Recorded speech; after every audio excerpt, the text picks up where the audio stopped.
Hey guys, tonight we descend into the stone-walled corridors of medieval monasteries, where the flicker of candlelight hides secrets you were never meant to hear. The air is thick with incense and silence, but if you listen closely, there's more than Gregorian chants echoing through the dark. Behind cloistered doors and beneath layers of piety, something far more disturbing writhes in the shadows. A sharp wind rattles the wooden shutters. A brother silently kneels on cold stone eyes closed in feigned prayer. But he's not thinking about salvation. He's thinking about what he did last night, and whom he did it with, and what he'll do again. These monasteries were supposed to be havens of holiness. But you're about to find out they often became cages of carnal madness, places where repression birthed depravity, where divine vows were twisted into dark rituals. The monks prayed by day. By night, they experimented with sin. You probably won't survive this one. So before you get comfortable, take a moment to like the video and subscribe, but only if you genuinely enjoy what I do here. And let me know in the comments. Where are you listening from, and what time is it there? Now dim the lights, maybe turn on a fan for that soft background hum, and let's ease into tonight's journey together. You stand at the edge of the cloister walk, a winding stone corridor, open to a silent courtyard. The hour is matins deep in the night. The other monks are asleep or pretending to be. Your bare feet are cold on the flagstones. A candle flickers in the breeze that sneaks through the cracks in the ancient walls. But something else lingers here. A sense of wrongness that sticks to your skin like damp wool. This place, like many across Europe, is not as holy as it seems. The monastery was supposed to be a place of withdrawal from temptation, but instead it became a pressure cooker of twisted urges. You feel it every time a brother lingers too long in a gaze, every time hands brush during communal chores, every time a confessor asks a little too eagerly about sins of the flesh. The church believed isolation would curb lust, but isolation paired with obedience and power often amplified it. The rule of Saint Benedict demanded silence, self-flagellation, and control of one's desires. But what it bred instead was obsession. You've heard rumors. You've seen signs. A worn robe left behind in the scriptorium. The sound of muffled cries near the granary after Compline. The way Brother Aylard always insists on being the one to inspect the novices during their purification rites. There were monks dozens across centuries who developed elaborate systems to conceal their nightly indulgences. Secret passageways in cellars, hidden latches in the chapter house.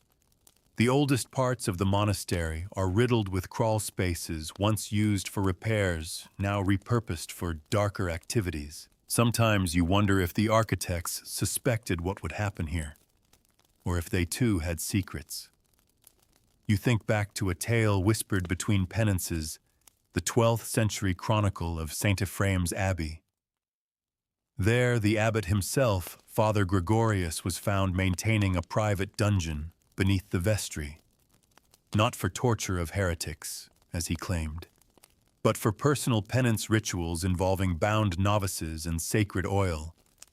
He called it cleansing the vessel. The bishops called it damnable. And yet, the church buried the scandal, quite literally. The crypts beneath the monastery sealed it all away. Here your own abbot is nothing if not watchful, too watchful. He preaches fire and brimstone by day and paces the dormitory halls by night. Some say he punishes himself for temptation. Others say he's looking for something more, participatory. It's no wonder so many young men broke under the weight of monastic vows.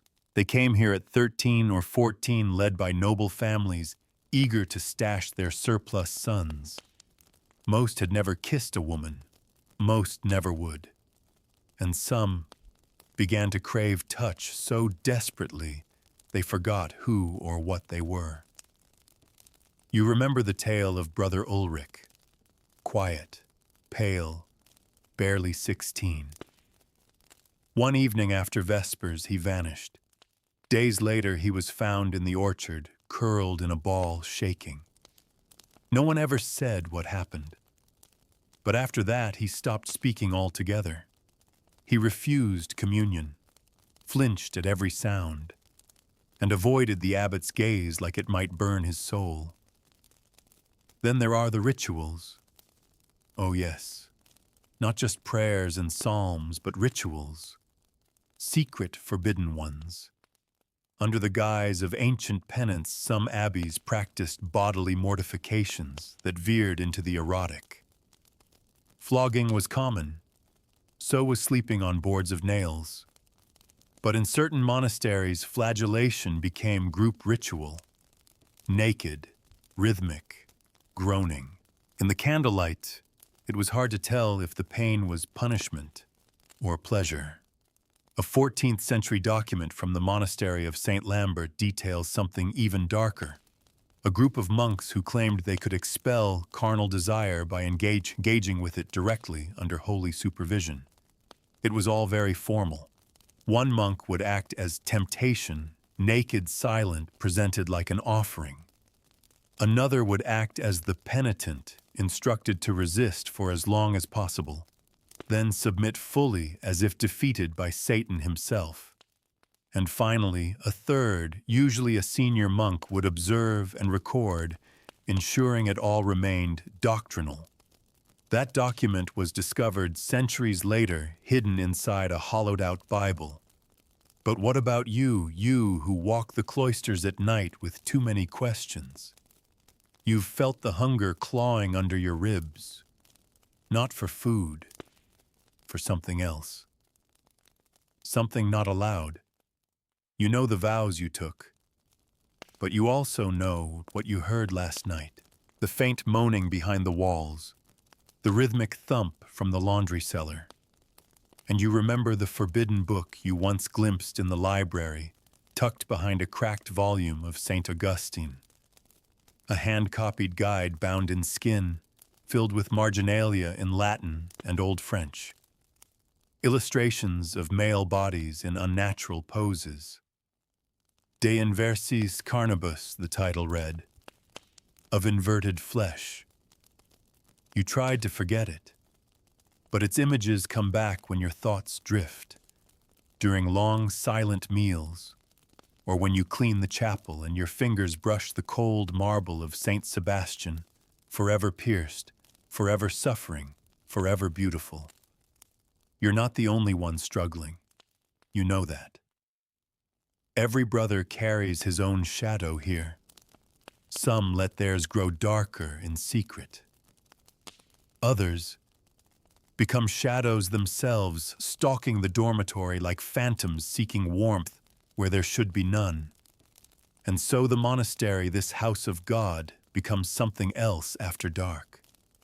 A place of whispered sins, of hidden mouths, of nights that leave bruises and mornings filled with prayers you don't really believe anymore. You wonder if God is truly watching. Does he weep or does he turn away? The morning bells toll like a slow confession. You wake with a start, the cold stone beneath your mat pressing into your shoulder like a rebuke. Your robe clings to you with sweat, and the dreams still linger warm, guilty, vivid. You drag yourself to prime with the others, chanting psalms through cracked lips, your voice a breath behind. No one looks at you, no one ever really does, not in daylight. But you feel it, the silence between the verses, that thick, unspoken thing crawling through the ranks like a serpent. You glance at Brother Martin. He flinches. His eyes dart from you, and you notice the bruising on his neck shaped not by accident, but by intention. A thumb, perhaps a belt, perhaps something else. No one asks questions here, especially not when the answer might implicate someone higher. Monasteries were built to be self-contained worlds, walls within walls, rituals within rituals. But over time, they grew into ecosystems of control. Hierarchies formed. Power shifted not just from abbots to monks, but among the monks themselves. Senior brothers held sway over novices, and those novices were taught obedience in ways that never made it into the rule of Saint Benedict. You once heard Brother Gervais speak in riddles about the garden. You didn't understand until you were sent to clean the bathhouse after dusk. You found the door ajar. Inside, the air was thick with steam, and something else moaning low and breathy. You peered in and saw Gervais with two novices, naked, bent in silent reverence not to God but to him. He caught your eye, smiled, and said only, "Welcome to the garden." You never reported it. Who would you tell? The same abbot who selected Gervais to oversee confessions. You began to understand something then. Sin was currency here, and the more you participated, the more you were protected. If your hands were dirty, no one would report you. If your mouth had secrets, no one would silence it. That's how it worked. There's a reason so many monastery scandals remained buried. Because they were self-policing, self-protecting, like a beast feeding on itself in the dark. There are stories, real ones documented quietly in archives the church pretends don't exist, of entire orders descending into carnal chaos. The Abbey of St. Romanus, tucked into the cliffs of southern France, was sealed off for nearly a decade after it was discovered that the monks had turned their crypt into a chamber of nightly marriages. Men joined in ritual bondings, complete with robes, chants, rings. They claimed it was symbolic, but the witnesses said otherwise. The Vatican burned most of the testimonies, but one monk's record survived, smuggled out by a passing scholar. He wrote of oil-soaked rituals, chants altered to replace Deus with corpus, God with body. He spoke of initiation ceremonies that involved wine flesh and submission. He ended his letter with a single line, "Here we are married to more than just Christ." You feel the weight of that line when you cross the refectory where Brother Stefan stands watch. He is older, quiet. He touches no one, speaks to no one. But you've seen him watching, always watching. He eats slowly, his fingers long and delicate. You once heard he used to be a cantor, but he lost his voice during a fast that went on too long. Some say he took a vow of silence. Others say he was silenced because he knew too much. The abbot warns often of outside corruption. The world, he says, is filled with filth, with lust, with women. But here he assures you are safe. But even you, quiet, obedient, cold, you know that's a lie. Because here desire doesn't disappear. It mutates. It adapts to the rules and slips through the cracks, like water, like rot. You begin to notice the little signs, how Brother Elias always volunteers to administer penance to young novices. How Brother Clement is never assigned night watch anymore after that incident in the bell tower. How the laundry is sometimes damp when it hasn't rained. How the youngest brothers are always the ones sent to the cellar for wine 2 at a time, never alone. The cellar, you've learned, is not just for wine. One day during chores, you discover a door behind the chapel's altar. Small, wooden, unmarked. It wasn't there before, or maybe you just never noticed. The hinges creak as you push it open. Inside darkness. The smell of oil sweat and something vaguely sweet like rotting incense. You descend.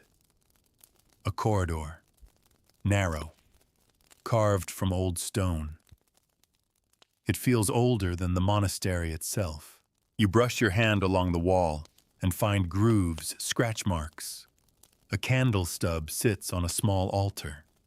The wax is fresh. Someone's been here. You don't speak. You don't breathe. At the end of the passage is a chamber. Low ceiling, stone benches, chains. You freeze. Not a punishment room. Not for heretics.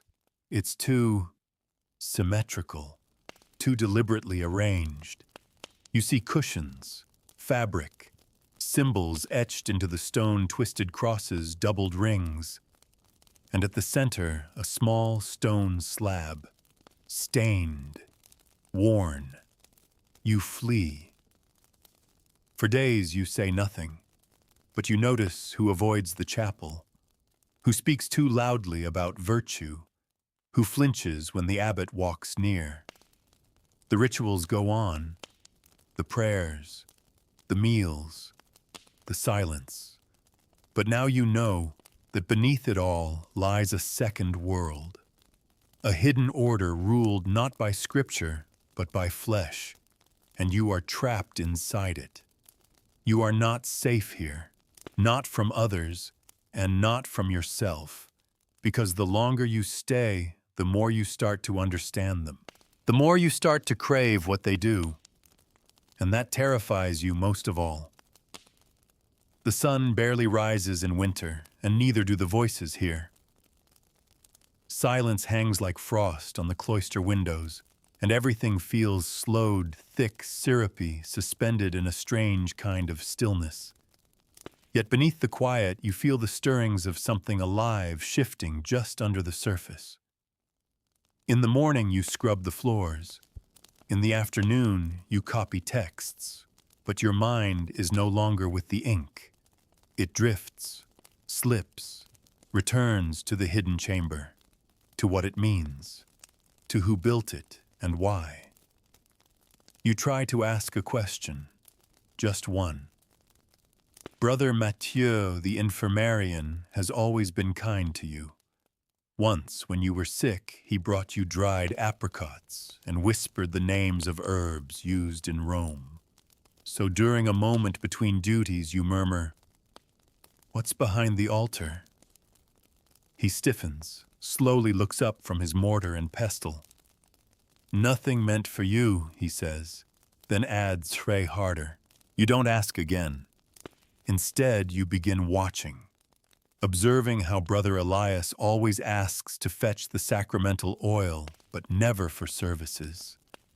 How Brother Gervais smiles at the abbot a little too long after every homily. How one of the novices, Lucien, is growing quieter by the day, his eyes sunken and glassy. It is Lucien who breaks first. Late one night, you're passing by the chapel on your way to refill the lanterns. You hear it soft weeping, muffled by wood and stone.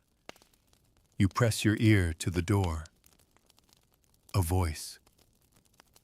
"I can't. Please." Then another voice. Lower. Firmer. You're already his. A shuffle. A slap. You freeze, heart hammering in your chest. By morning, Lucien is gone. The abbot announces he's been transferred to another monastery for spiritual retreat. But his mat remains rolled in the corner. His sandals are still beside his bed.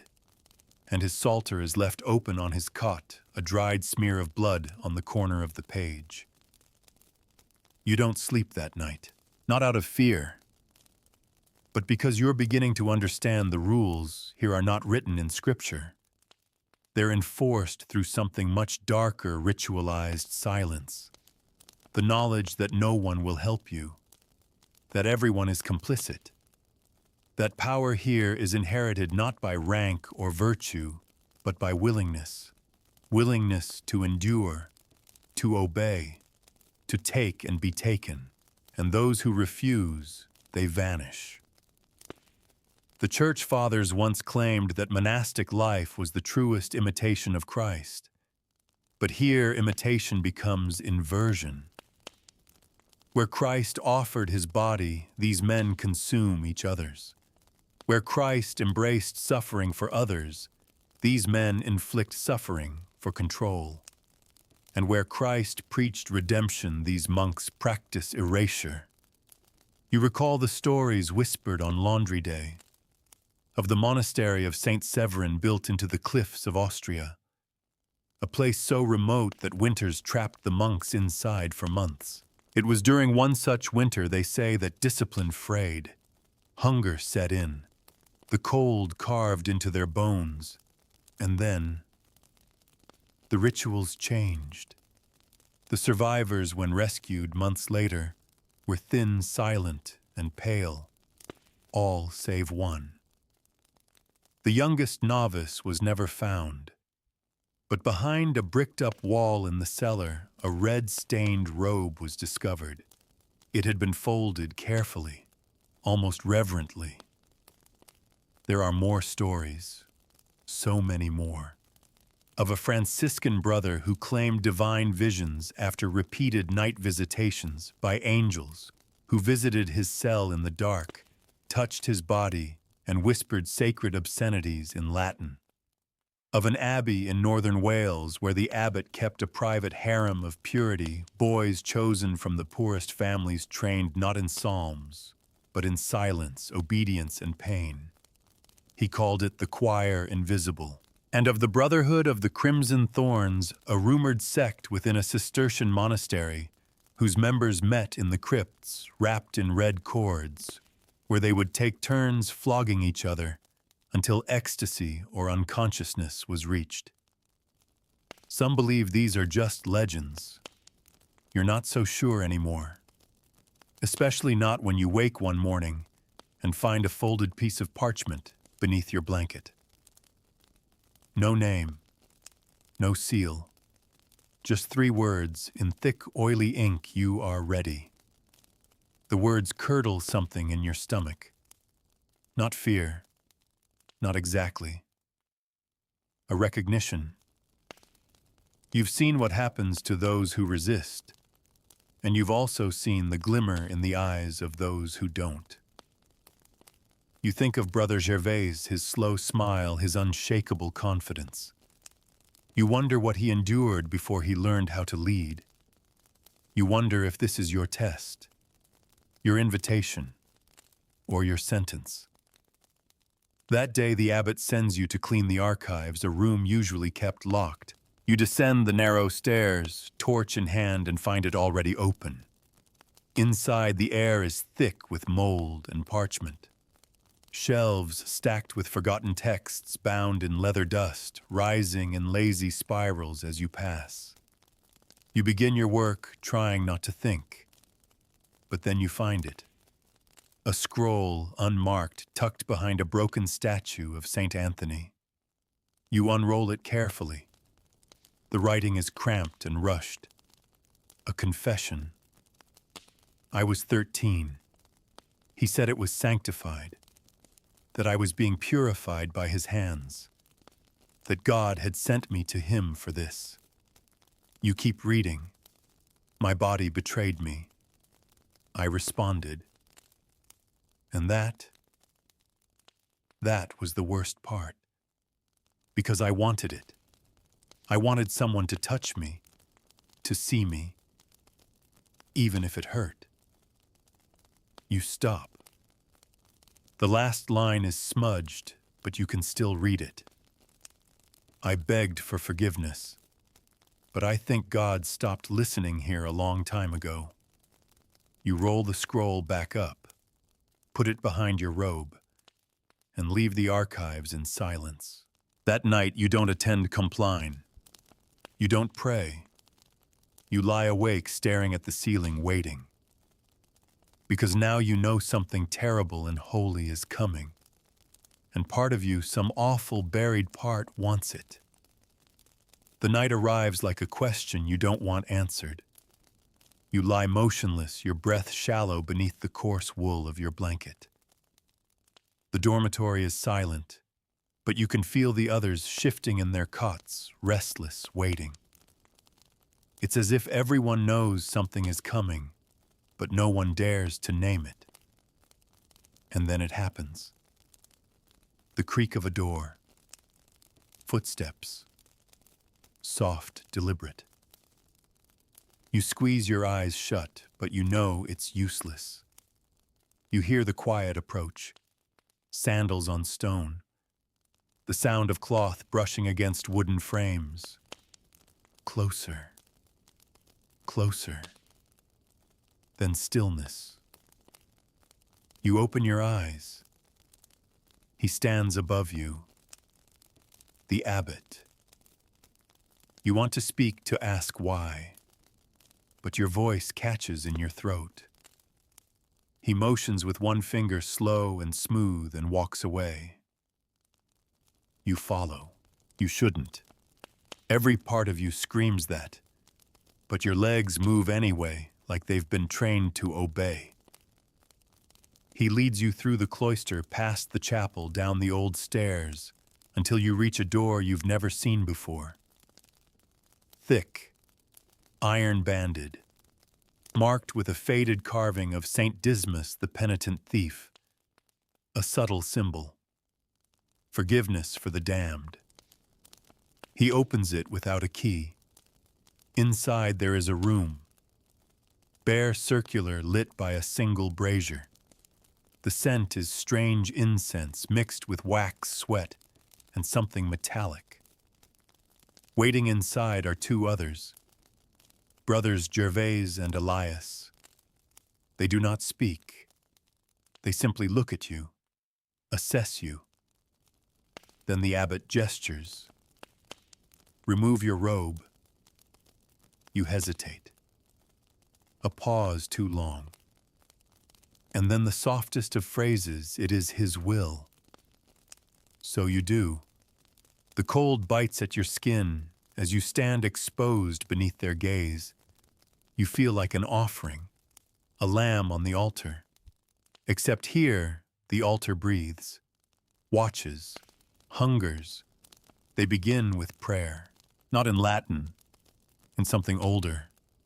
It sounds like scripture but feels wrong. The cadence is inverted. The words seem wet, slippery. And as they chant, Gervais produces a vessel, clay, crude, filled with dark oil. He dips his fingers, traces symbols across your chest. Each mark burns cold. This is the rite of sanctified surrender, the abbot says. It is older than Rome, older than Benedict. It is the path through pain into grace. You do not respond. You simply endure. The oil is pungent. It clings to you like memory. As the symbols are drawn, you feel something shift in the room, a kind of pressure, like the air thickens with every syllable spoken. You are no longer in a monastery. You are inside something else, a space carved out not by faith, but by obsession. Then comes the first strike, a leather cord across your back. Not hard, not yet. A test. Your breath hitches. Another, and another. This is not punishment. This is performance. Each strike lands in rhythm with the chant, and slowly your body begins to adjust. The pain blooms, then dulls, then returns with a strange edge. You hate it, and yet you begin to float. They tell you it is purification. They say the flesh must be humbled so the soul can rise. They say pleasure is a gift only when it is suffered first. You're not sure you believe any of them, But by the time you're kneeling on the cold floor, marked and shivering, you no longer care. Because part of you feels something like belonging.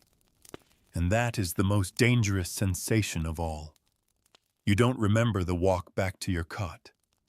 Only the way the air stung your skin. Only the weight of the oil soaking into the fibers of your robe. Only the way Brother Elias brushed his hand across your neck as you passed so light it could have been a blessing or a brand. The next morning, nothing is said. No glances exchanged. No smiles. But you are different now. They know it. And so do you. You've joined the ranks of the initiated, and that changes everything. You're no longer outside the system of shadows. You're inside it, part of the machinery. And with that comes a kind of twisted power. You test it once. In the refectory, you speak softly to Brother Mathieu about a novice who cries in his sleep. You ask if he might need spiritual guidance. The next night, that novice is sent to the archives. And when you see him at breakfast, he doesn't look at you. He stares into his bowl like it's the only thing tethering him to the earth. This is how it spreads. Quietly. Like mold through bread. Like ink in water. A slow blurring of lines until nothing is sacred anymore. There's a word they use in the older texts, disciplina arcani, the discipline of secrecy. It was once used to protect Christian rights from persecution. Now it protects something else, something far more grotesque.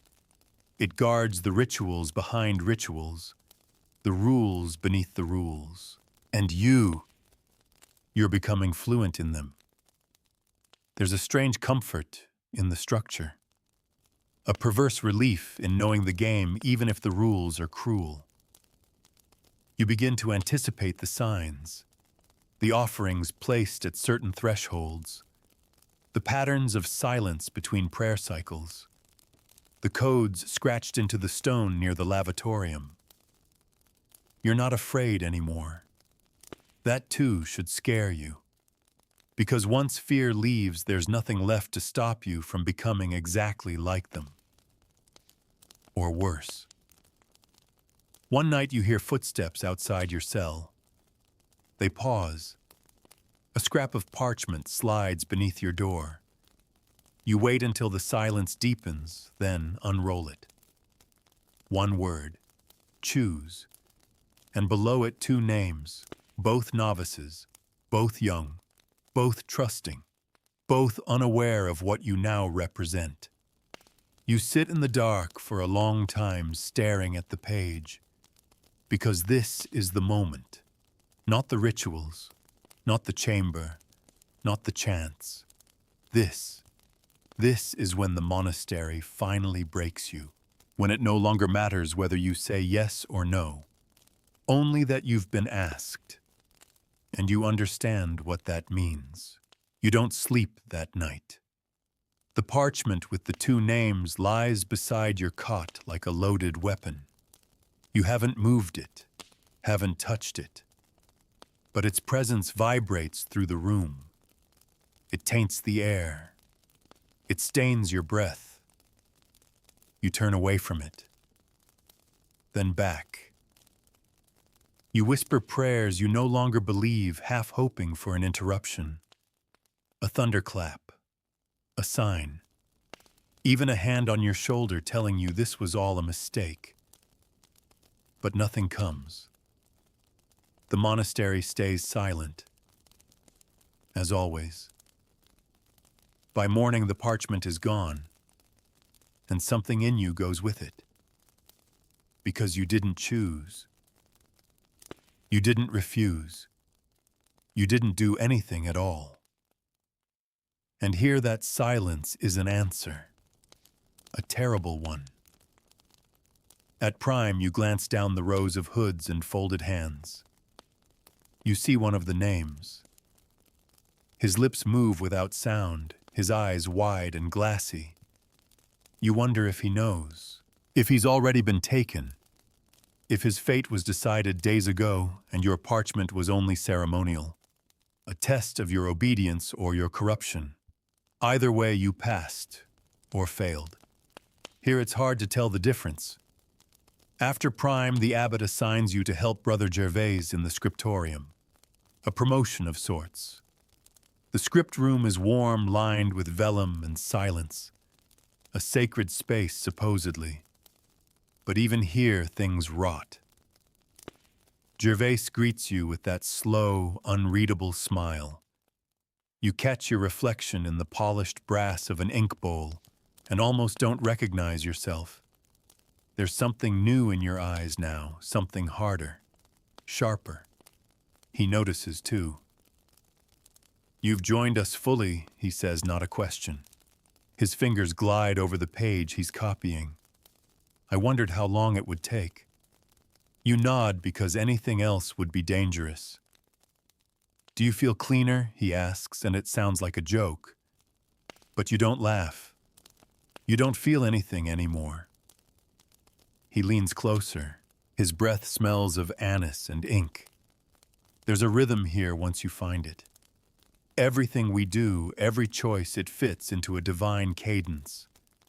We aren't breaking our vows. We're fulfilling them in ways the world can't understand.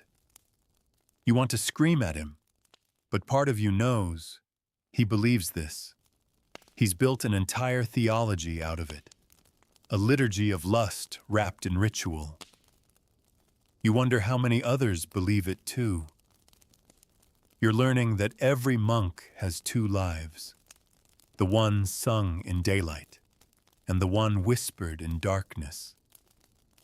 Take Brother Stephen, for instance, the silent one, the watcher.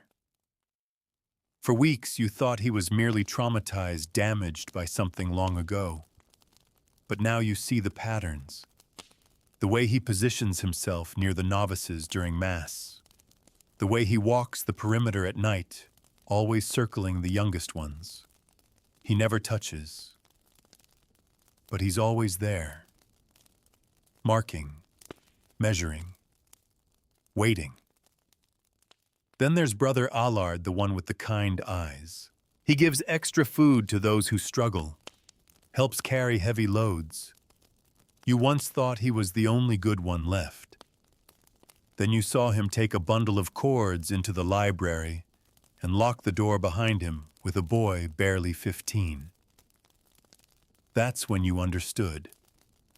Here, kindness is just a mask for hunger. Even you are starting to wear one. You help in the scriptorium for 3 days. Each day, Gervais speaks a little more. About the sacred body. About discipline of the senses. About how desire, when consecrated, becomes prayer.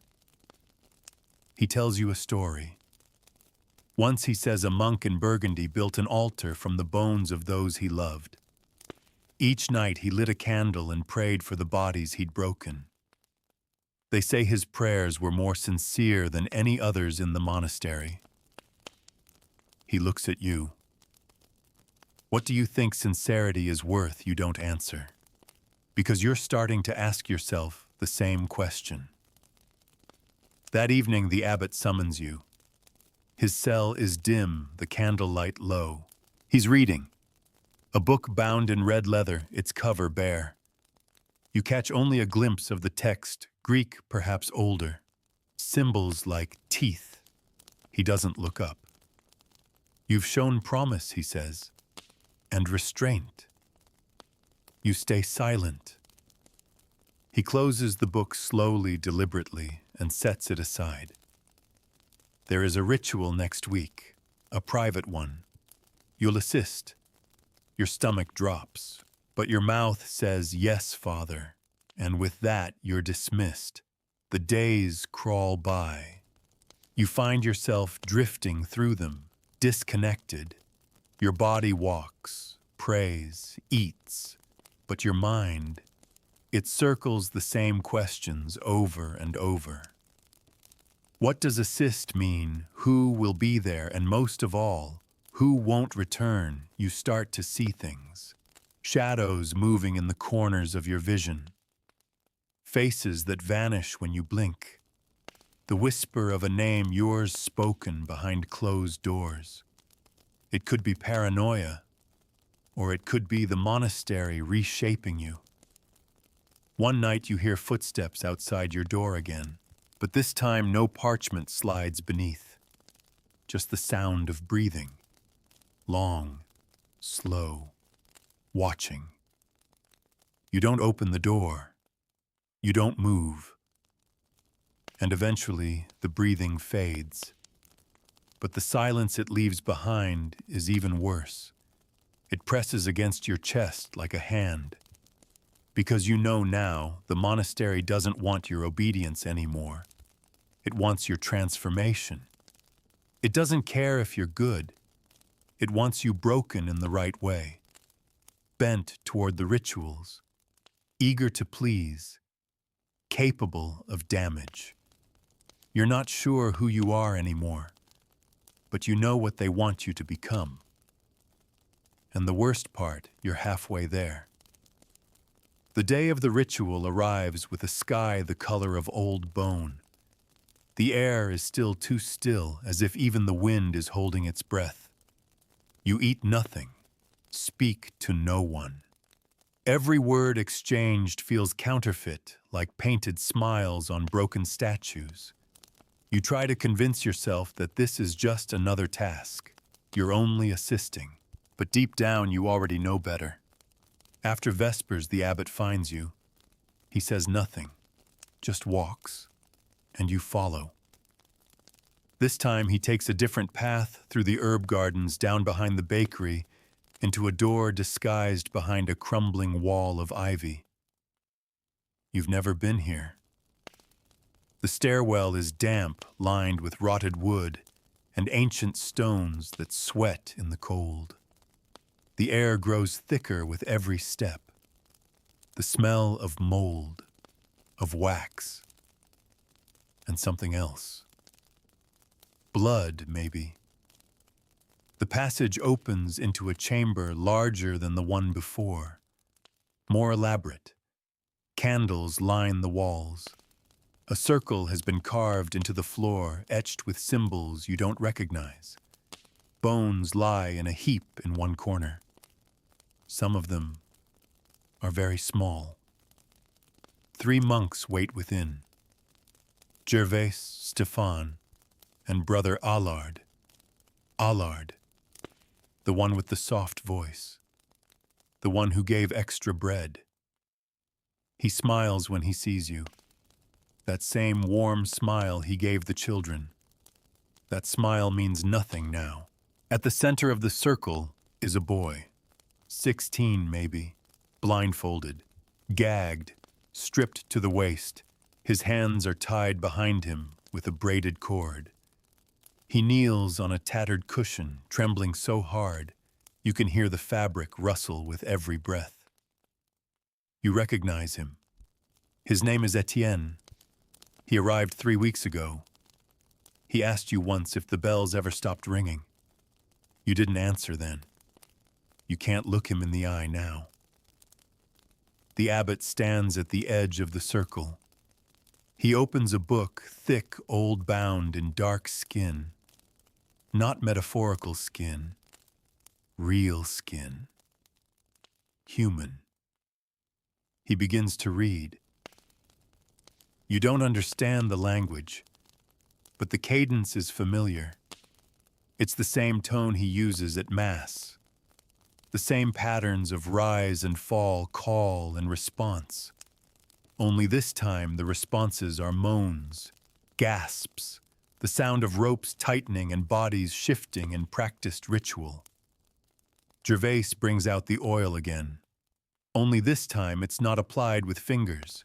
This time they use a carved instrument, bone-polished, shaped into a narrow spoon. They dip it and press it into Etienne's skin, tracing symbols you've seen in the margins of the monastery's oldest texts, double crosses, inverted lilies. The eye of Saint Lucien, who was said to be martyred by ecstasy. Etienne begins to weep behind the gag, but no one comforts him. That's not part of the ritual. The abbot nods toward you. You freeze. Gervais hands you a cord. It's soft, dyed red. Warm somehow, like it's been held by others. Your task is simple. Bind Etienne's ankles. The ritual requires the initiate to be rooted, the abbot says, so that he may not run from the revelation. Your hands shake as you kneel. Etienne is crying. You bind him anyway. Because saying no isn't an option anymore. Because somewhere along the way you gave that up. And because now the only way to survive is to belong. You knot the cord and stand back. They begin the chanting again. The candles flicker though there's no breeze. You feel your skin tighten, your breathing shallow. And as the circle deepens into something more primal, more flesh than spirit, you feel the room shift. This isn't just a performance. This is belief. This is liturgy. Twisted, corrupted, ancient, but real. You want to look away, but you don't.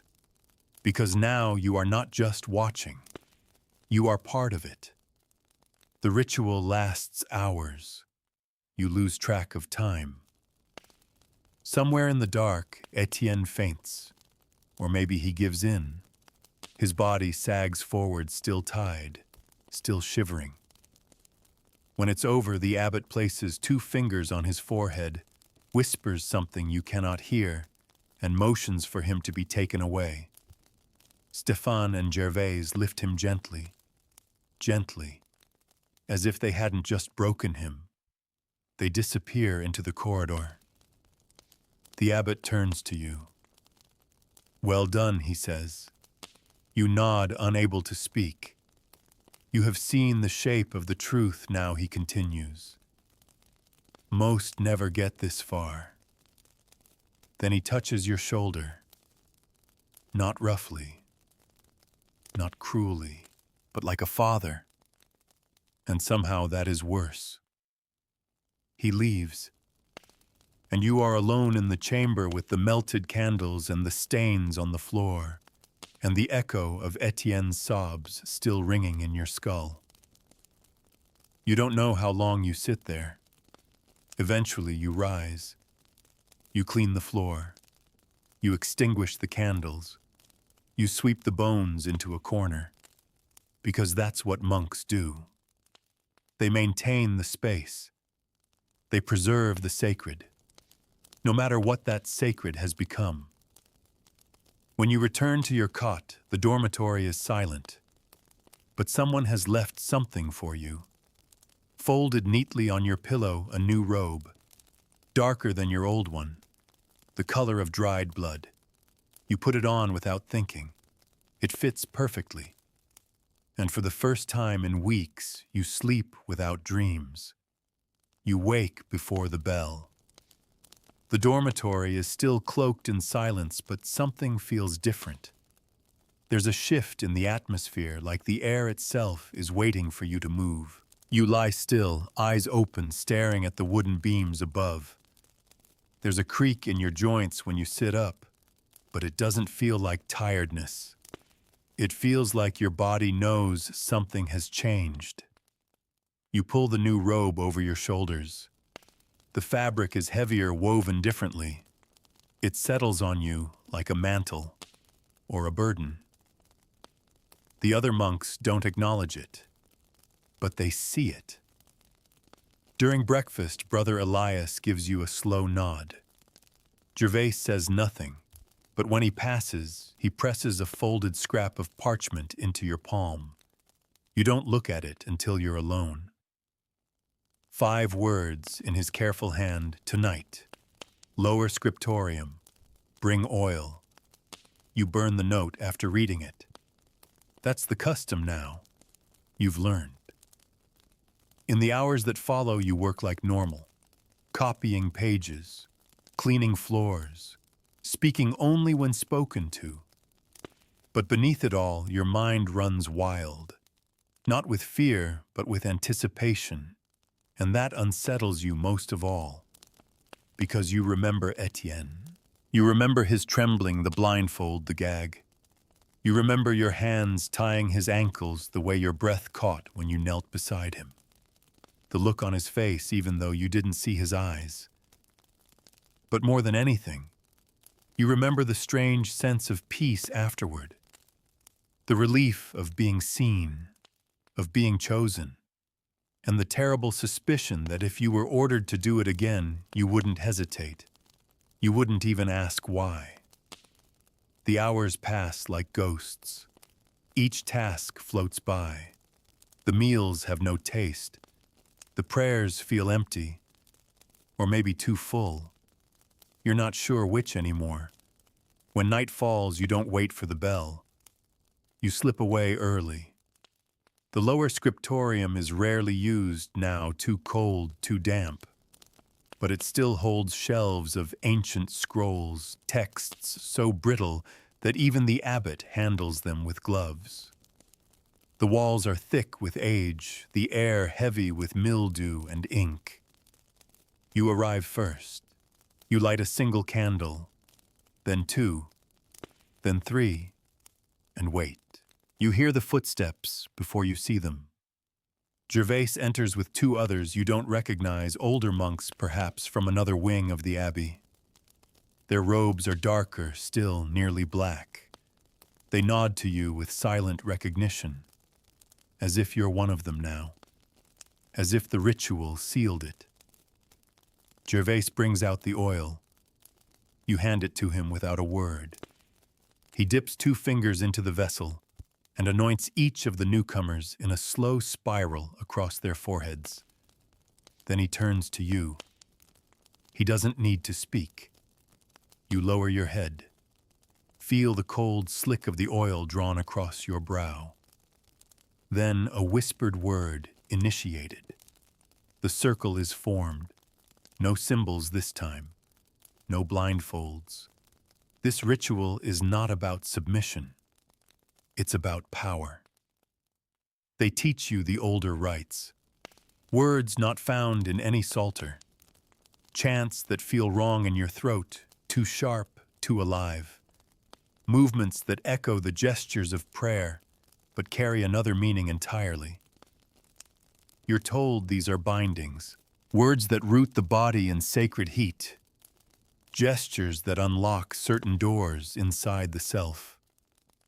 Pain, they say, is a key, and you are being taught to use it. You practice on each other. The older monk volunteers first. He kneels before you, bare to the waist, silent.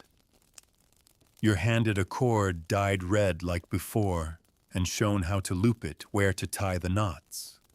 Not too tight. Not yet. The second monk recites the litany as you bind the first. Gervais watches closely, occasionally correcting your hand placement. The monk grunts, shudders, nods, approval. Then it's your turn. You kneel. The cord presses into your skin, your wrists, your thighs, your neck. Each loop a vow, each knot a surrender. You don't speak. You don't need to. Your silence is understood now.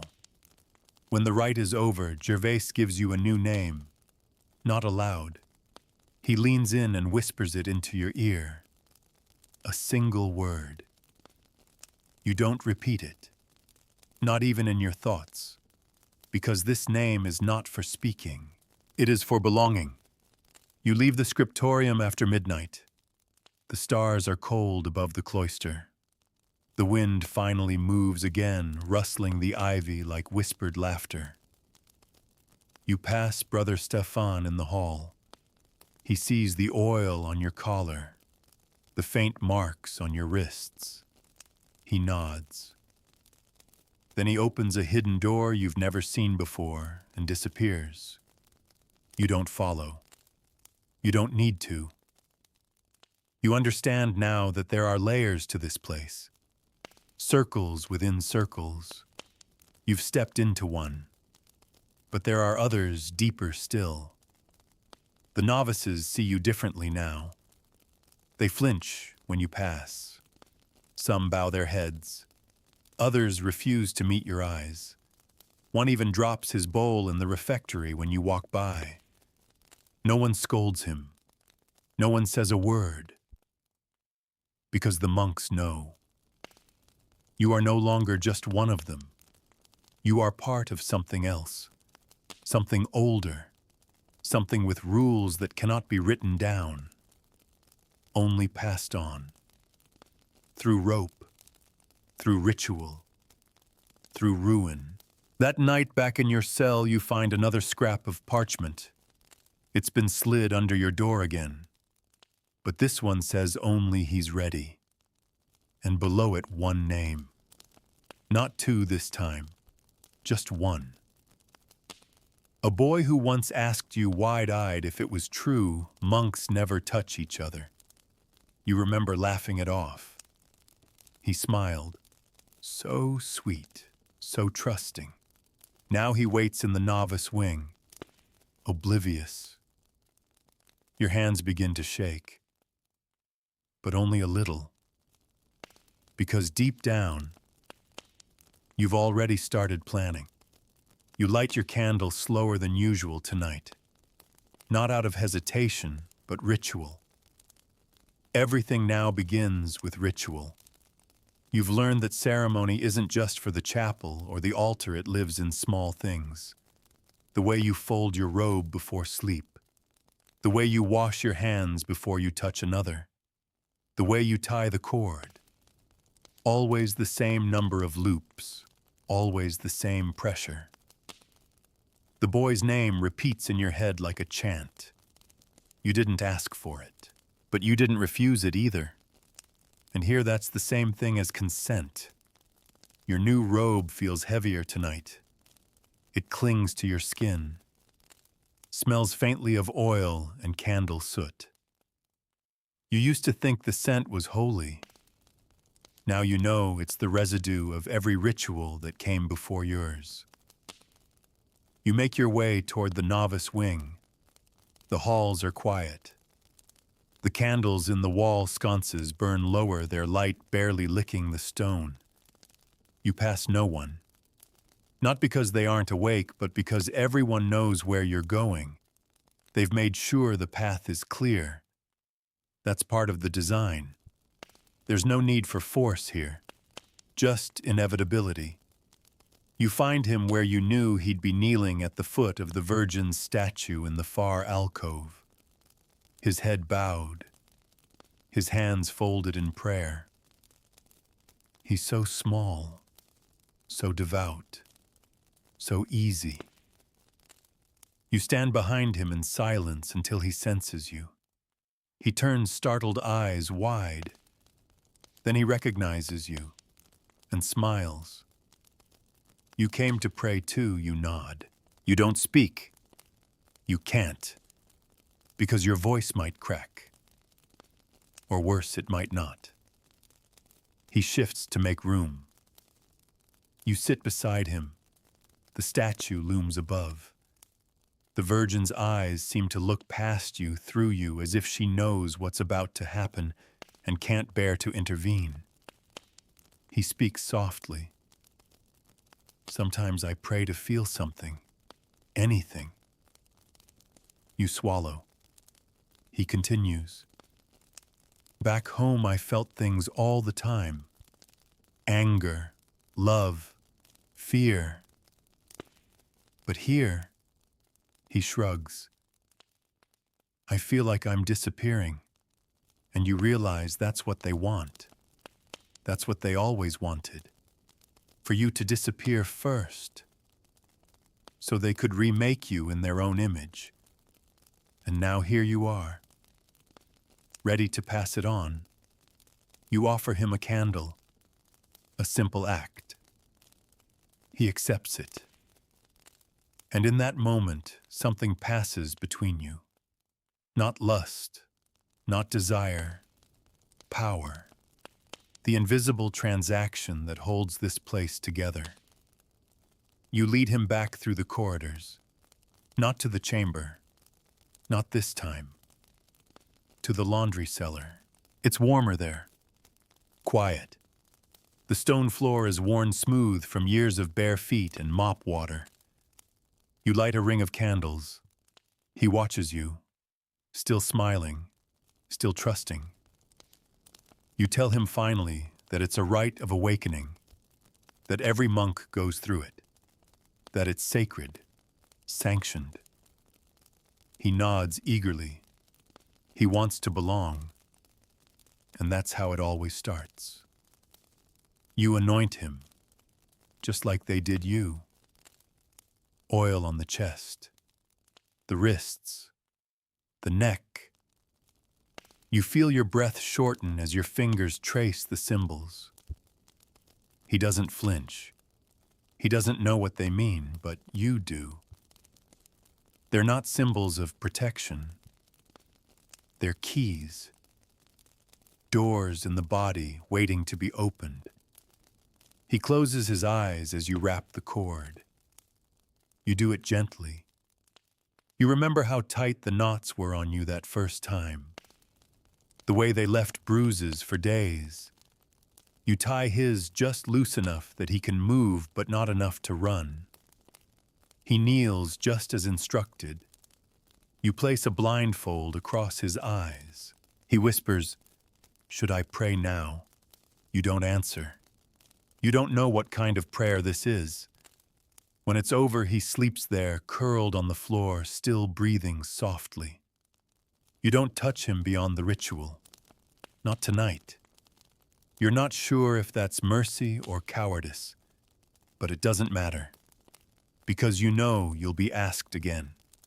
And next time, you might go further. That's how it works. One step at a time. Not into fire, but into warmth, into closeness, into the illusion of control. You leave him there and return to your cell. Your hands still smell of oil. You don't wash them. Instead, you kneel, not to pray, just to feel the cold stone under your knees, to remember what pain without purpose feels like. It's almost comforting. You glance up and see something tucked under your doorframe. Another parchment no. A flower. Pressed flat. Dried. Pale white. A lily. Symbol of purity. Symbol of surrender. You don't know who left it, but you know what it means. You've been watched. You've been approved. You're ready for the next level. There is always another level. You lie down without undressing, without extinguishing the candle. The flame dances on the stone walls like shadows performing their own rites. You close your eyes and hear the boy's voice echoing again. I feel like I'm disappearing, and you wonder how much of you is left. You wonder if you'll recognize yourself when this is all over, or if that was never the point. Maybe you weren't meant to survive this place as yourself. Maybe you were meant to become it. You no longer wake to bells. You wake before them automatically, instinctively, as though your body has learned the secret rhythms of the monastery, the ones that lie beneath the surface of the liturgy. The bells are for the novices now, for the innocent, for those still clinging to the illusion that prayer will protect them. You know better. Today begins like the others, but something pulses beneath the silence like a tremor buried deep beneath the earth. You feel it in your hands, your throat, your teeth, a restless hum that won't go away. The older monks seem to feel it too. Gervais doesn't speak to you in the refectory. Stefan avoids your gaze. Even Allard looks paler than usual, his mouth tight, his hands shaking as he pours wine into the communal cup. Something is coming, and it's not a ritual. It's worse. After prime, the abbot announces a day of silence and fasting. A spiritual alignment, he says, for the sake of purity. But you've been here long enough to know what that means. A cleansing of the order of someone. The monastery needs blood now, not oil, not rope, not whispered consent. Blood. You remember stories passed in quiet breath of sudden disappearances of monks who asked too many questions, of novices who resisted one too many times. The phrase used was always the same: he went to the hermitage. A lie wrapped in devotion. There is no hermitage. There is only the pit. A dry well on the far end of the orchard, hidden by overgrown vines, and a crumbling shrine to Saint Bartholomew, the flayed apostle. You saw it once long ago when you first arrived. You thought it was just an abandoned corner. Now you understand. You've heard that those sent to the pit are never killed outright. That's not how they do things here. Instead, the monks wait. Let time do the work. Hunger, cold, despair. The pit doesn't take life. It drains it. Slowly, deliberately. A perfect mirror of monastic suffering, only without the pretense of grace. You feel your chest tighten as you realize someone is about to be erased. And you might already know who. You make your way to the novice dormitory, pretending to check on supplies. But you're really looking for one thing, and he's not there. The boy, the one you led into the ritual, gone. His cot is stripped bare, his sandals missing. But there's no farewell note, no transfer record. No one will say his name. Just silence. The kind of silence that follows a scream too soft to be heard. You walk the monastery in circles looking for him. In the garden, in the chapel, even in the laundry cellar. He's nowhere. You ask no questions. You've learned that asking is its own confession, but your mind won't let go. This was your doing, maybe not directly, but your hands carried him there. Your voice told him it was sacred, and now he's gone, erased, a sacrament devoured. You return to your cell. Inside, another flower waits. Not a lily this time. A red poppy. Symbol of sleep and death. You crush it in your fist. That night you're summoned again. But not by parchment. By voice. Brother Stefan appears at your door, silent as always and simply gestures. You follow. No questions. No hesitation. That part of you is long gone. He leads you past the cloister, beyond the gardens, into the old stables. You didn't know they were still used. But tonight, a torch burns above the door. Inside, a circle has been drawn on the floor. Not chalk this time. Ash. Old bones and soot. Gervais stands at the center. He's not in his robe. He's bare-chested.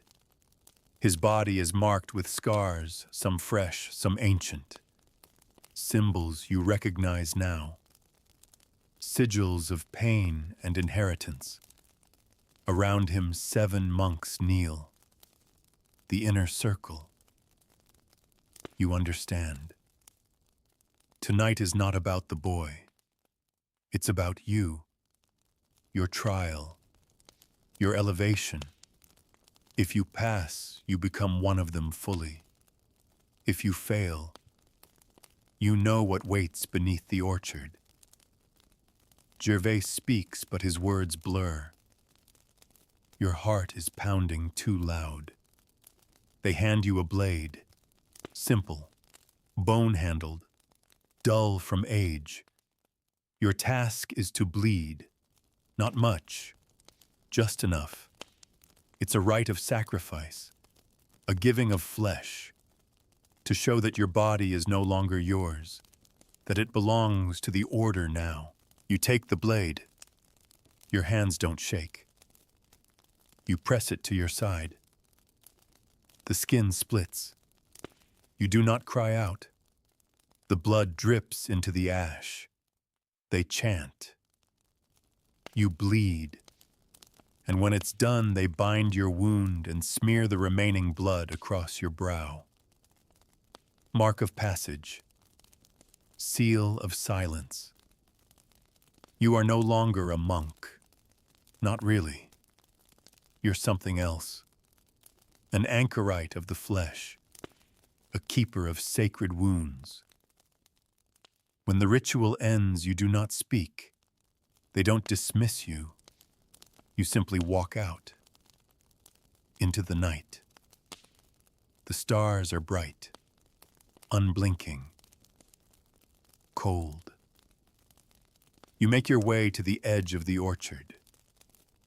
You part the vines, and you look down into the pit. There is no movement, no sound, only the faint smell of oil and something sour. You whisper his name, just once. It echoes, faint, swallowed by the dark.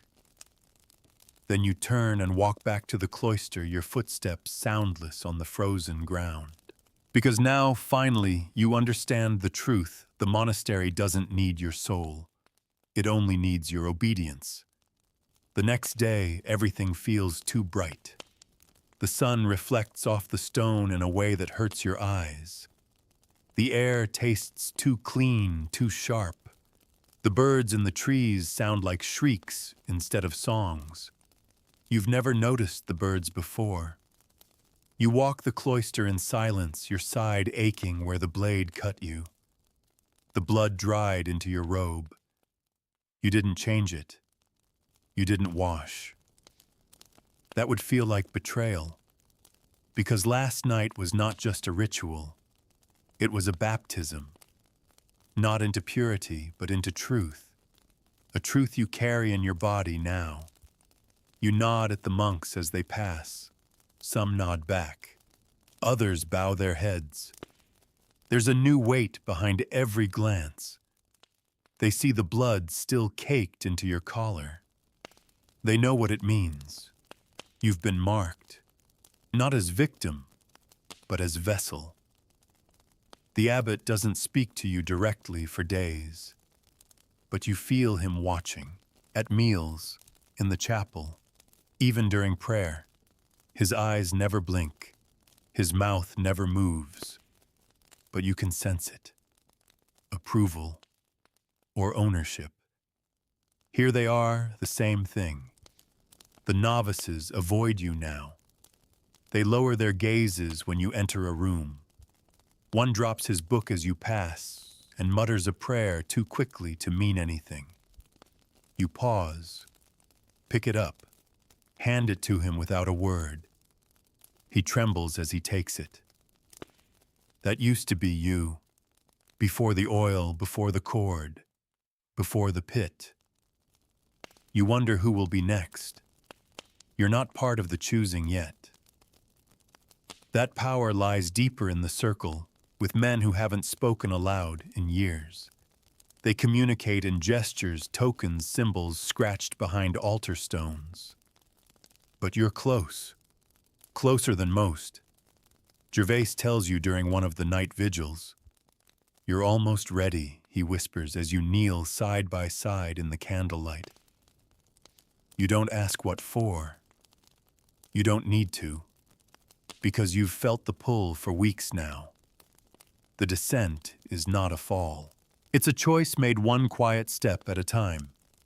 The monastery gives you your next task the following morning. The abbot calls it custodial care. You're to watch over Brother Mathieu. He's fallen ill, they say. Not physically, spiritually. Too much softness in him, the abbot mutters. Too many doubts. You remember Mathieu, the infirmarian. He once gave you apricots when you were sick. Now you're to watch him, record him, correct him if necessary. The term the older monks use is discipline by proxy. You find him in the infirmary hunched over a mortar grinding herbs with trembling hands. He doesn't look up. I knew you'd come, he says. His voice is thin, paper dry. They always send someone. You say nothing. You simply sit and observe. He doesn't resist. He doesn't ask questions. For hours he works in silence. You note everything. When he hesitates. When he lingers too long over a herb not approved in the monastery's medical book. When he weeps. You mark it all. At dusk you hand your parchment to Gervais. He reads it carefully, then burns it. Ash and silence. That night, Mathieu vanishes. No announcement, no transfer, no farewell. The infirmary remains locked for 2 days. When it reopens, a new brother tends the sick. No one mentions Mathieu again. But someone leaves an apricot on your cot. Shriveled, cold. You eat it. Because not eating it would mean admitting what you've become. Your next trial comes quickly. This time it's not a boy. It's a fellow initiate. You're told he's faltered during the binding rites, whispered dissent, cried out the name of Christ during ecstasy. Blasphemy, they say. Unforgivable. You're to correct him, not kill him, just remind him. The cellar beneath the chapel is prepared. The ropes are clean, the candles lit. You tie him yourself, carefully, gently. You remember how it felt to be tied, how it felt to surrender. You whisper to him as you work. Don't resist. You'll only make it worse. He begs you. Please, he sobs, this isn't what God wants. You stroke his hair. This isn't about God, you say.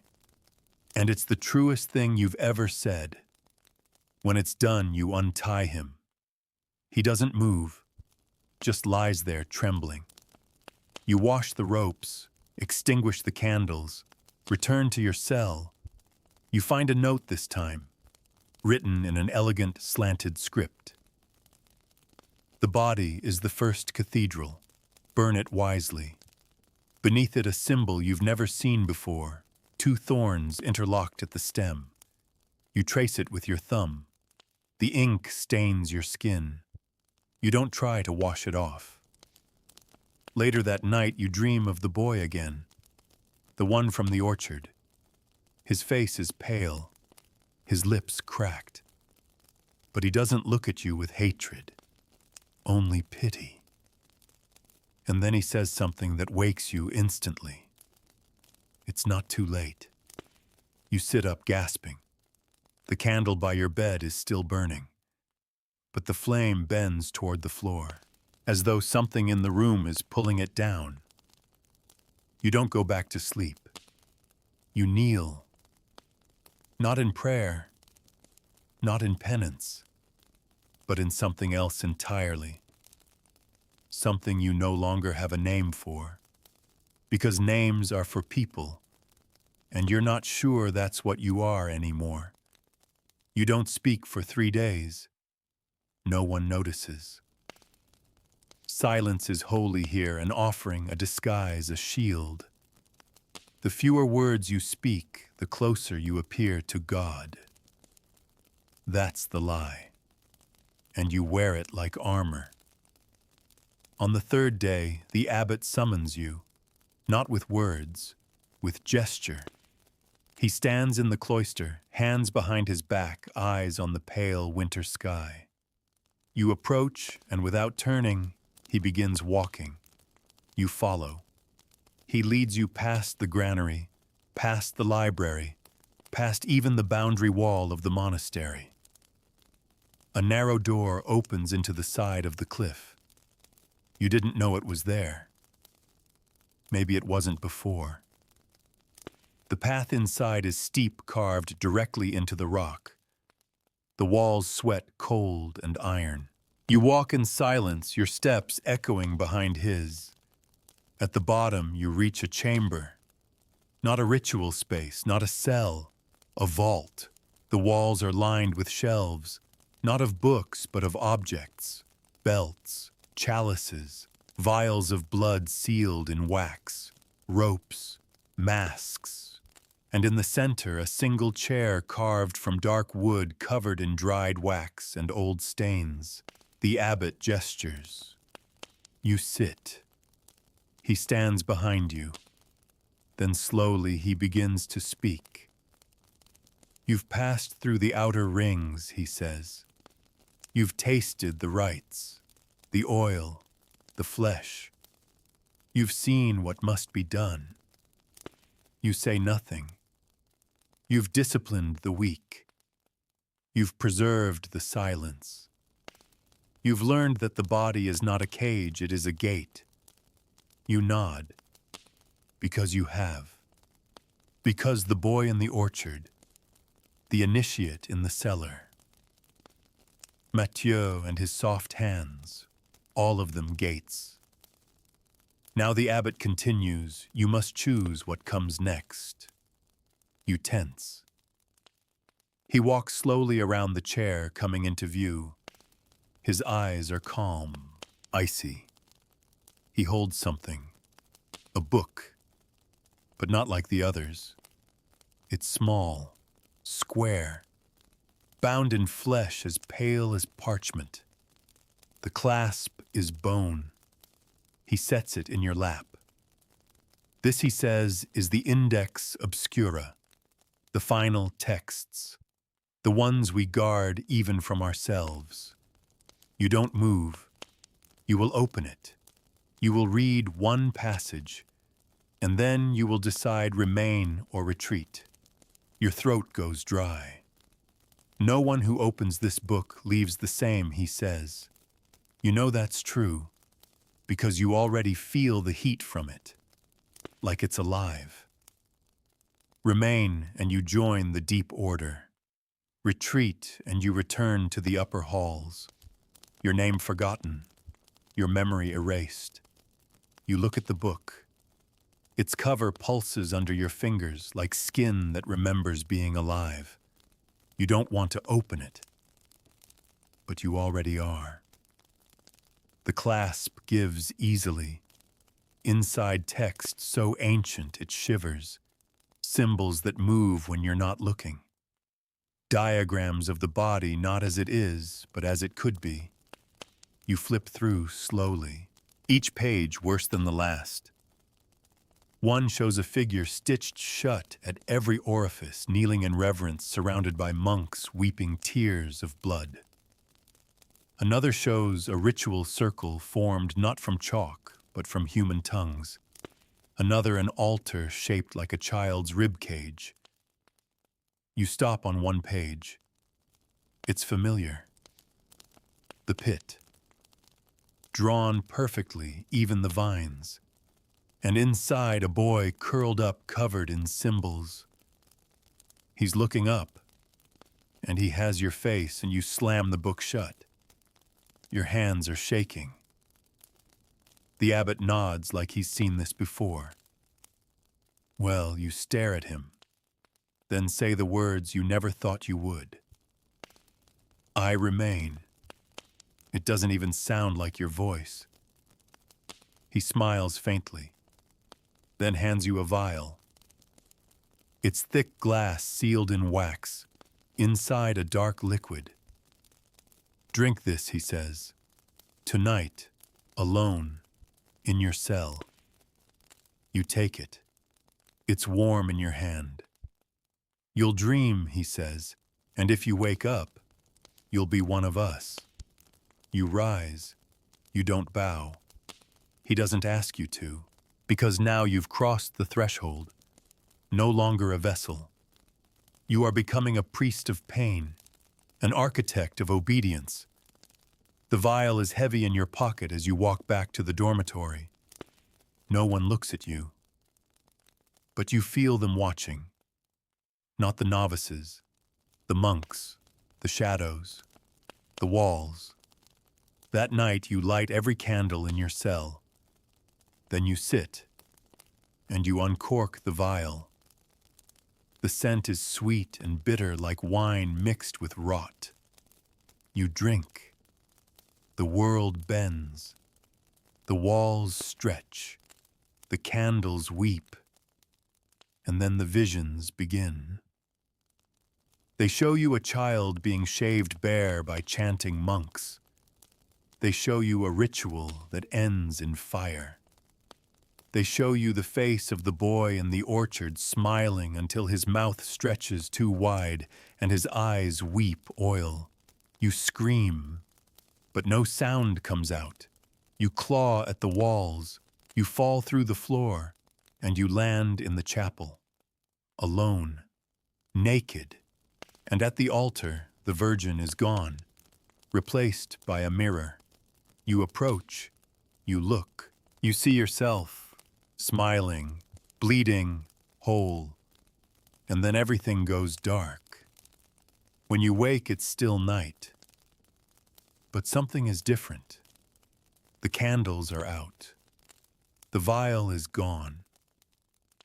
And your mouth tastes like ash.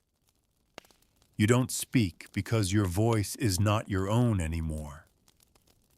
You lie down. And for the first time in weeks, you dream of nothing. You wake to silence again, but this silence feels different. Not empty, full. Like the hush after a cathedral bell stops ringing. A sacred pause.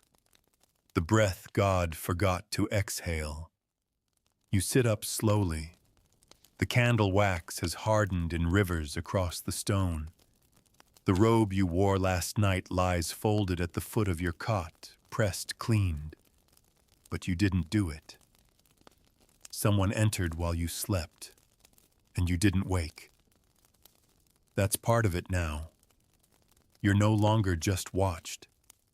You're tended, owned. You rise and dress in silence. There's no blood on your skin, but your body aches in places you can't explain. Your mouth is dry. Your throat feels scraped as if something once lived there and has now slithered out. You don't remember everything from the vision, but you remember enough. The boy in the pit, the altar of ribcage, the mirror, your own face smiling when it shouldn't. You leave your cell and head toward the chapel, not out of devotion, but because your feet move there of their own accord. That's what it's like now. Your body responds to patterns the way a river follows a curve in the land. You obey not out of fear, but out of momentum. When you enter the chapel, the lights are already lit. 3 monks kneel before the altar. They are not praying. They are waiting. For you. The abbot sits behind them, robed in something you've never seen before. Red and black, embroidered with circles and teeth. You approach. He rises. And for the first time, he bows. To our brother, he says, initiated through pain, revealed through silence, bound through obedience. The other monks bow too. You do not return the gesture. You don't have to. Because this is what the rite was for. To place you here. not as servant, as heir. The abbot leads you to the altar. Beneath it, a compartment slides open, hidden under years of wax and prayers. Inside is a key, wrought iron shaped like a serpent, devouring its own tail. He places it in your hand. You may now enter the tabernacle of mouths. You've heard the phrase whispered before, a rumor, a secret no one explained. Now it's yours. The door lies at the far end of the cloister. You've walked past it 100 times. Always locked, always ignored. You make your way there now, monks falling behind you like silent shadows. You open it. The passage behind it is narrow, choked with dust. The stone walls close in on you. You can hear breathing not yours. Deeper, older. The deeper you go, the colder it becomes. Not just physical cold, memory cold.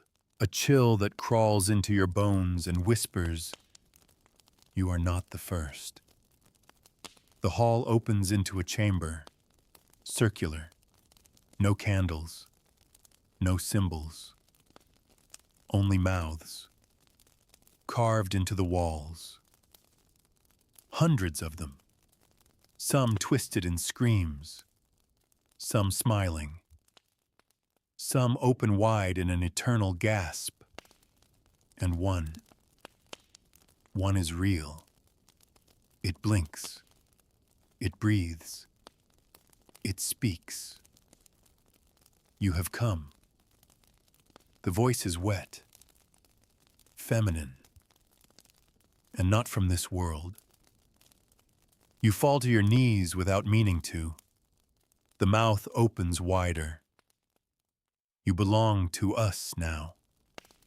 And you feel it. Every nerve in your body humming in recognition. This is the source, the oldest secret. The monastery was built around it, not to protect it, to serve it. The mouth tells you its name, but it isn't a name in language. It's a shape, a hunger, a need. You taste it. You accept it. You vow to keep it fed. When you leave the chamber, hours have passed, or days. You're not sure. But you're not alone anymore. It's inside you now. You feel it moving behind your eyes, coiling at the base of your spine. The monks kneel as you pass. The abbot lowers his hood. You are no longer just initiated. You are consecrated. And consecration comes with duties. You return to your cell to find a bundle wrapped in dark cloth. Inside a cord, a blade, a candle, and a name. Not a novice, not a brother. A visitor. Someone sent by the local bishop to inspect the monastery. An external eye. A danger. The name is unfamiliar. But the instructions are clear. He arrives at dusk. You are to greet him. Welcome him. Lead him to the lower crypt and silence him. Not with violence. Not yet. With hospitality. You prepare the chamber. Fresh linens. Warm wine laced with valerian. The candle placed precisely. You wait. When the visitor arrives, he's younger than expected. 40, perhaps. Curious eyes. A little too kind. He bows politely. Says he's heard rumors. You smile. The kind of smile you saw in the mirror during the vision. The kind that says yes. You were right to be afraid. You lead him through the monastery. You answer his questions. He does not know he's already been swallowed. That the walls have already closed around him. That this place has no exits for men like him. When you close the door behind him in the crypt, He doesn't notice the lock. He doesn't see the cord. Not yet. But he will. Because the mouth must be fed. And you're its priest now. The bishop's envoy doesn't scream. Not at first. You watch him as he sips the wine, his eyes flicking around the crypt, noting the shadows, the stonework, the low table draped in clean cloth. He asks a few questions about the order, about your practices, about how many brothers live here now. You answer calmly, softly, with just enough vagueness to seem humble, not evasive. He nods, smiles, but his smile doesn't reach his eyes anymore. He's beginning to feel it. The unease, the way the silence presses too tightly against the walls, the way the air smells sweet metallic like old prayers and older blood. The way you haven't blinked once since he entered. You don't need to blink anymore. He sets the goblet down slower now, says he should go, and you close the door behind him, the latch clicking like a final syllable. He turns to you, brows furrowed. I said I should. You raise a single finger to your lips. His words stop mid-breath. He opens his mouth again, but no sound comes. That's the work of the wine, laced not with poison, but with something older, something sacred. A tincture of silence, a distillation of holy vows. It doesn't kill. It just takes the voice. For a little while.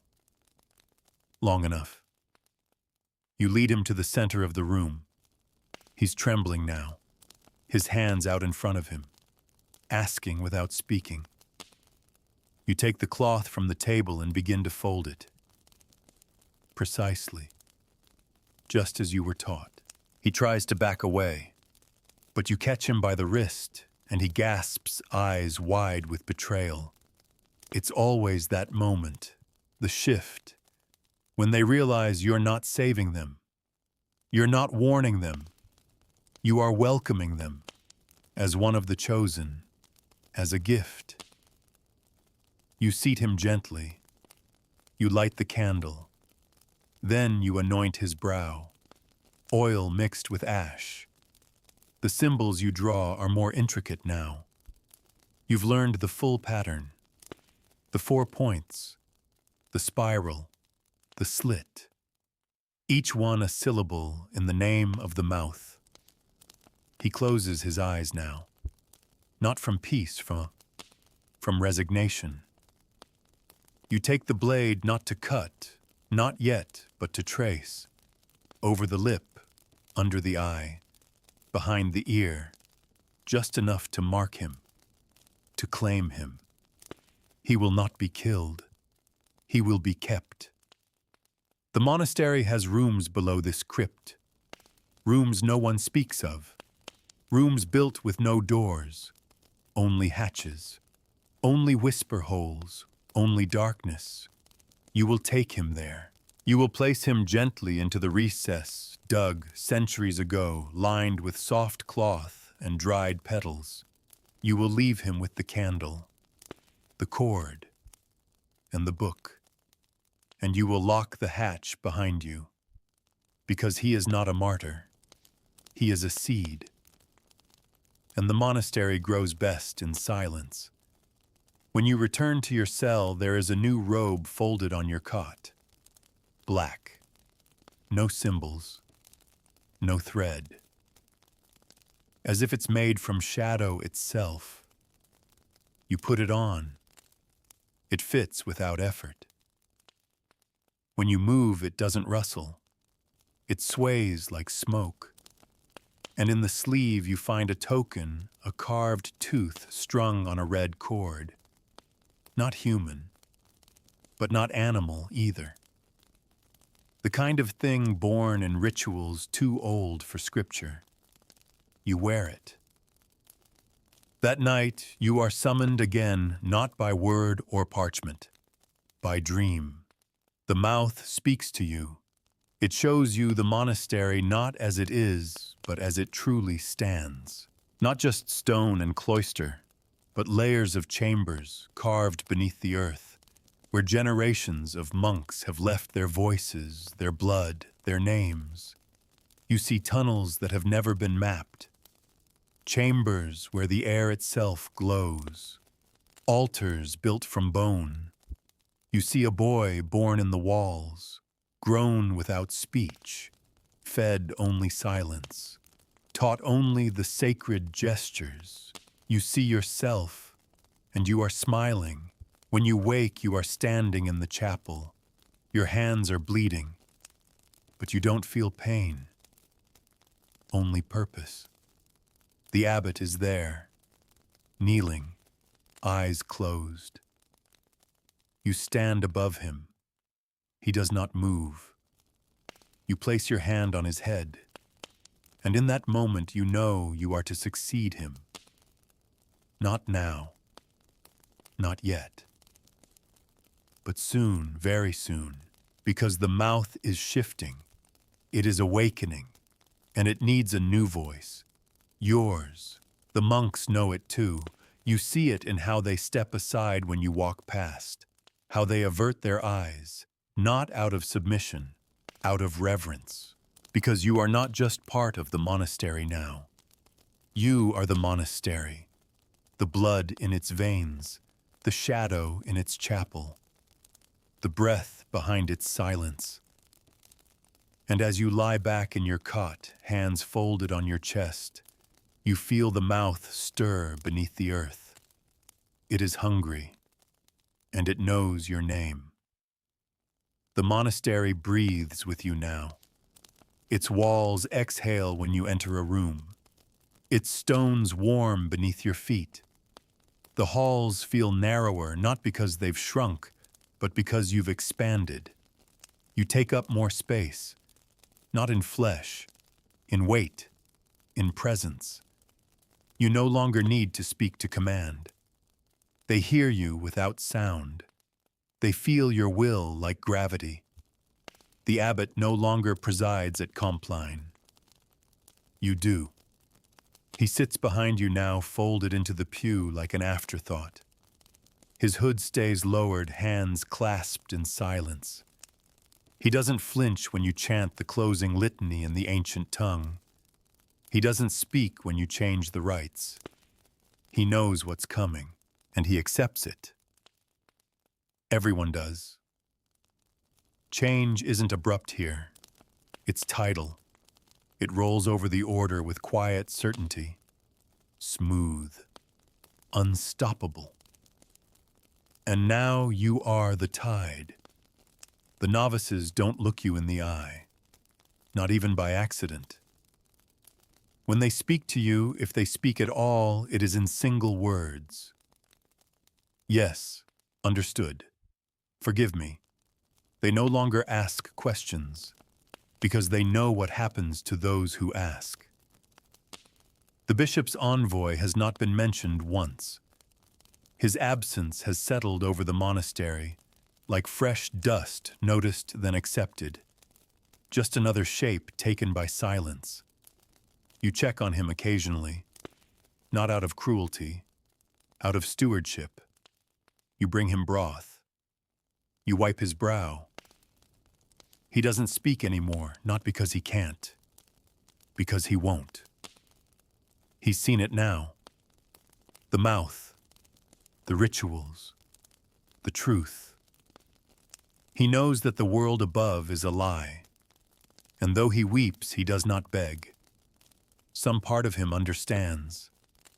That's the most terrifying thing about all of this. Eventually, they all understand. You've begun preparing the next generation, not openly, in shadows. 3 of the youngest novices have been marked, not by oil or blade, but by gesture. You touch their shoulder a certain way. You leave a candle by their beds. You fold their robes with an extra loop. They notice. They dream. They wake confused and trembling. But they do not resist. They want to belong. One of them, Samuel, is particularly devout. You find him weeping in the chapel one night. You kneel beside him. You don't speak. You just place your hand on the floor. And he mirrors you. You take the oil from your sleeve. Trace a simple symbol on the stone between you. He breathes it in like incense. That's all it takes. The seed is planted. The monastery will have its future. One evening, Brother Gervais comes to your door. He bows, deeply. His eyes glisten with emotion. I knew you were the one, he says. You say nothing. There's nothing left to say. He hands you a key. Old, rusted, warm. It's time. You know what he means. The abbot, the final rite. It is not punishment. It is relief.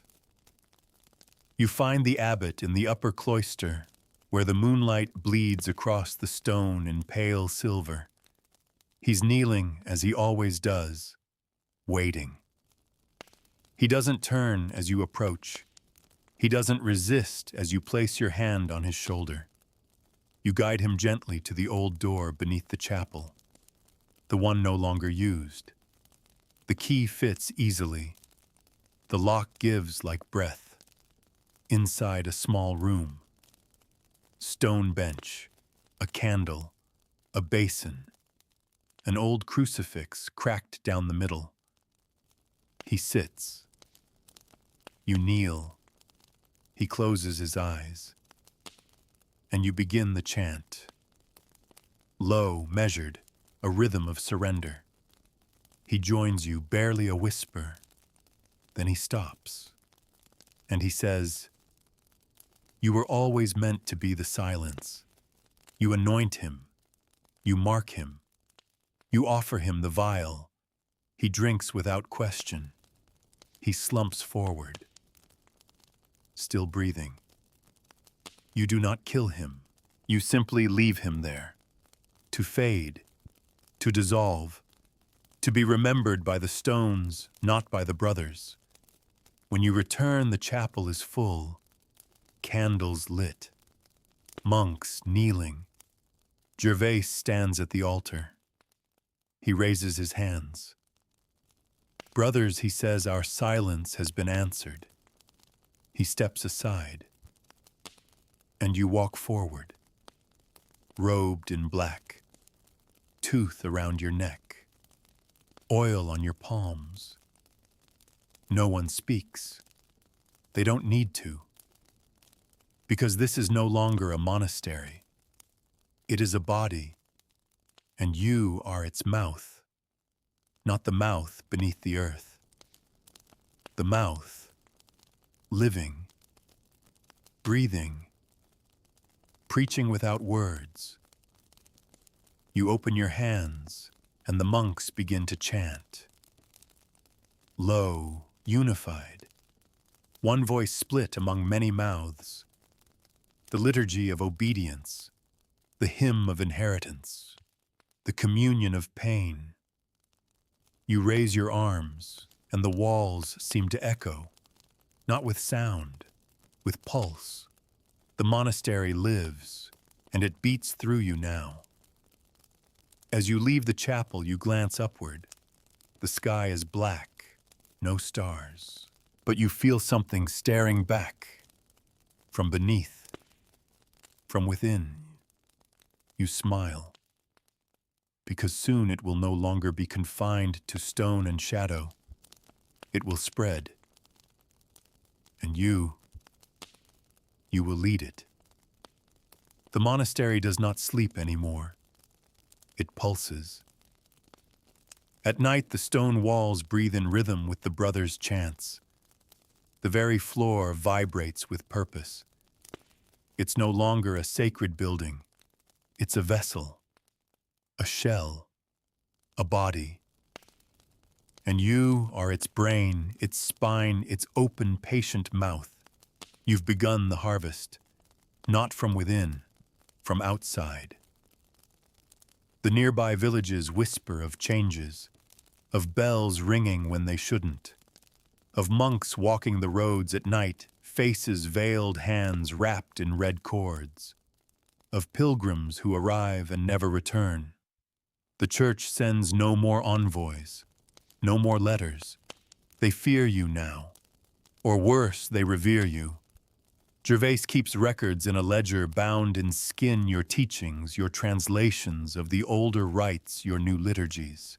There are pages left blank for prophecies not yet spoken. He writes without question. He no longer looks you in the eye. None of them do. That was the final step in your ascension.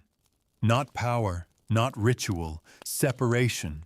You no longer eat with them, no longer sleep among them. Your cell has become a shrine lined with candles that never melt their flames, sustained by the very air. You wake only when summoned by dreams. You walk the halls with no footsteps, and beneath it all, the mouth stirs. You hear it more clearly now, not just through the walls, inside your skull. It speaks in pulses and thoughts not shaped like language, but like hunger. It shows you visions, cities without tongues, families kneeling in doorways, their mouths sewn shut with red thread. It shows you a new world, a quiet world, and you will build it, one soul at a time. The ritual changes. You no longer initiate through rope or oil. Now you do it with touch alone. A single finger to the lips, a glance in candlelight, a whispered name in the dark. That is all it takes. You mark them, and they dream. And when they wake, they kneel. They always kneel. Sometimes you return to the pit, not to mourn, to listen. You sit at its edge and close your eyes. You hear breathing below, not just one, many, all those who could not rise, all those who fell too far, too fast. They murmur your name, not the one you were born with, not the one you gave up, the new one, the one the mouth gave you, the one no tongue can pronounce, only bleed. You rise, and the trees bend slightly as you pass. Even nature recognizes you now. Your brothers prepare the old road, a pilgrimage route long closed. They will open it soon. You will call the faithful, not with letters, with dreams, with symbols carved in stone, with chants buried in the rhythm of rain, with blood offerings wrapped in scripture. They will come. They always do, you know this, because you once came too. You remember. You remember the boy you were, the questions you asked, the kindness you mistook for safety, the candle you held in the chapel thinking it meant warmth. You remember the first time you were touched in silence, the first chord, the first cry you swallowed, the first name you forgot. You remember all of it, because it made you. And now you will unmake the world in return, not with fire, but with submission, not with violence, with beauty, with stillness, with peace. A monastery on every hill, a mouth in every cellar, a hymn that never ends, a silence that swallows all things. And you will be there to greet them, one by one, in the dark. But for now, it's time to return from that place. You don't need to carry the silence with you. Let it stay behind in the stone, in the cloisters and chambers, in the eyes of monks long turned to dust. Take a deep breath now, in and out. Let it settle. You are here, not in the monastery, not in the pit. Here, in a soft bed, in a quiet room, in your own time. Where walls don't whisper and oil doesn't burn. Where your name is your own, and silence means rest, not obedience. You did well to make it this far. You walked the halls, tied the cords, faced the mouth, and now you let it go. Let your muscles loosen. Let your breath slow. There is nothing more to fear, nothing left to prove. Just the comfort of night and the slow drift of sleep. You're safe now. You're whole. And no one can take that from you, not even the shadows, not even the past. So close your eyes, and let this final silence carry you, not downward, but inward, to the quiet place where you are untouched, unseen, unburdened. You made it through.